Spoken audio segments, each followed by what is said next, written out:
안녕하십니까. 알쏭달쏭 초서입니다.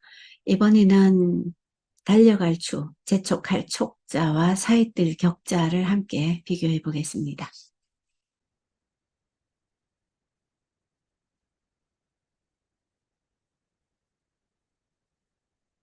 달아날 추도 되고 달릴 추도 되고 그렇죠. 재촉할 촉이라고도 발음이 됩니다.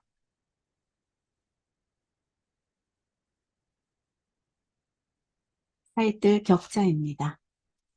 추의 경우에는 달릴 추와 이전 시간에 설명드렸던 꼴추자가 만났어요. 달릴 추의 경우에는 요걸 더 나누면 흑토와 요 모양으로 나뉘어지죠. 요 흑토는 요렇게 변형이 됩니다. 그 다음에 이 모양은 이와 같이 변형이 됩니다. 이 글자가 저와 같이 변형이 되는 것은 발족에서 설명을 드렸는데요. 위에 발족이 한 점이 되고요. 내려오는 것과 내려오는 것, 이게 다 각각의 한 점이 되고 이게 이렇게 붙는 겁니다. 그러면 여기서 이렇게 붙는 거죠. 그 대신에 이렇게 삐치내기 있을 때는 끝이 올라간다고 했습니다. 그래서 여기 없어도 이와 같은 글자에서도 또는 이런 글자에서도 이렇게 될 수가 있습니다.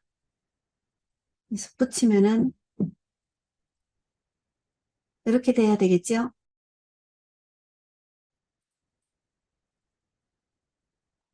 이게 조금 더 변해서 이렇게 와도 되지만 여기 하나를 더 생략해서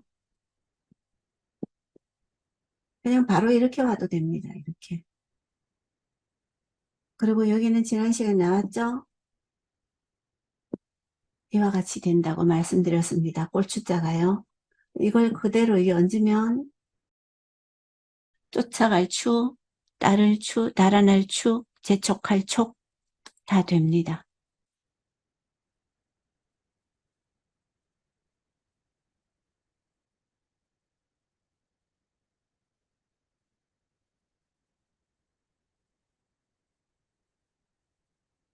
이렇게 옆으로 나란히 놓아도 되고요. 여기를 더 줄여서 이렇게 써도 달릴 추, 재촉할 촉 됩니다. 사이들 격은 왼쪽 편에 좌부방이 있는데요. 이게 한꺼번에 이렇게 됐다가 나중에는 이렇게까지 옵니다. 바로 내려온 것이죠. 이렇게.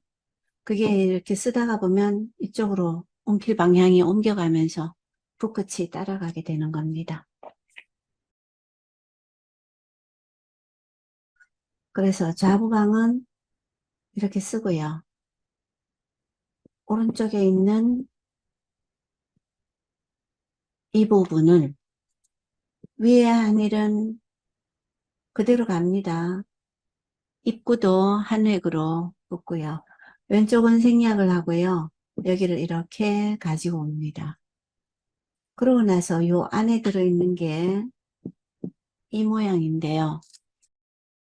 요 모양이 전서나 예서나 행서들을 살펴보게 되면 요 두 부분이 그냥 요렇게 되고 그대로 요렇게 된 글자도 있고요.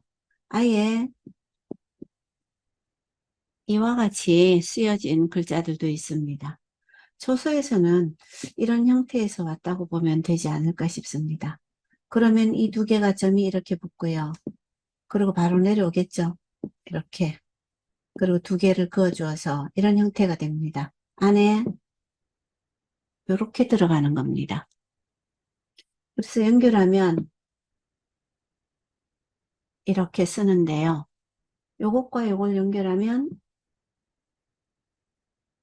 이게 사이들 격자의 초서입니다. 그런데 이 글자를 쓰다가 보면 여기에서 연결이 되어서 여기가 이렇게 되는 경우도 흔하고요. 또 심한 경우에는 여기에서 그리고 여기를 그냥 이렇게 두는 경우도 있는데 이거는 이렇게 두자고 둔 게 아니라 이렇게 되었던 것이고, 요게 이렇게 해서 뚫는 획은 옆으로 가기도 하고, 간혹은 옆으로 가 있기도, 왼쪽으로 완전히 옮겨와 있는 경우도 볼 수가 있거든요. 붓이 덜 나아갔다고 보는 거죠. 이걸 숫자에 그냥 이렇게 해서 이렇게 변형되는 예도 간혹 볼 수가 있습니다. 그래서 말씀드리고 싶은 것은 좌부방에 이런 글자가 있더라도 문맥을 보아서 사이들 격, 다시 말하면 이 글자다라고 이해를 하면 좋을 것 같습니다. 그러나 일반적으로 썼을 때는 그 두 글자가 차이가 분명합니다. 와서 추 줄여서 이렇게 쓸 수도 있습니다.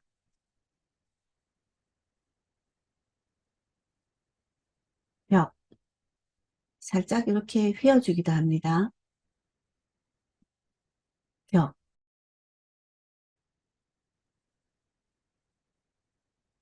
이렇게 쓴 자도 혹 있을 수 있으니 참고해서 구분하셔야 될 것 같습니다.